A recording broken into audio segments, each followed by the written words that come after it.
La vache alpine, une fierté suisse au même titre que les banques, les montres et le chocolat. Mais cet homme pense que les vaches sont aussi une source de sérénité, notamment pour les citadins stressés. C'est pourquoi il a décidé de louer ses vaches aux habitants des villes à la recherche du bien-être perdu.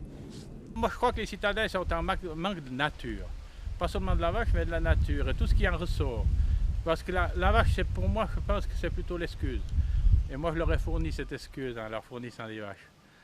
Les vaches n'allant pas en ville, c'est aux citadins de venir les voir.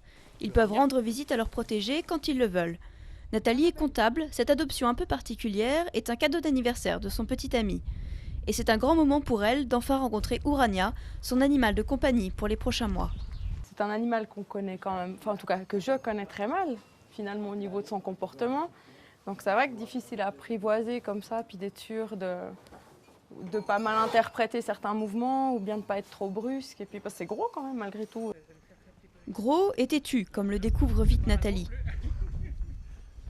C'est l'heure de traire le lait et donc l'occasion d'apprendre les techniques pour bien préparer la vache à la traite mécanisée.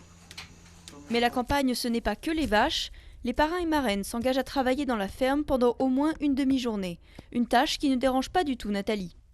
Pouvoir se couper un petit peu du temps, partager des moments avec Monsieur Iso, de voir un petit peu le travail qu'il fait et puis de pouvoir être au contact de la nature et des animaux. Pour elle, tout ça vaut bien les 280 € que son petit ami a dépensés pour une adoption valable une saison. Et elle n'est pas la seule, 2 tiers des vaches de Michel Isos ont déjà été adoptées cette année.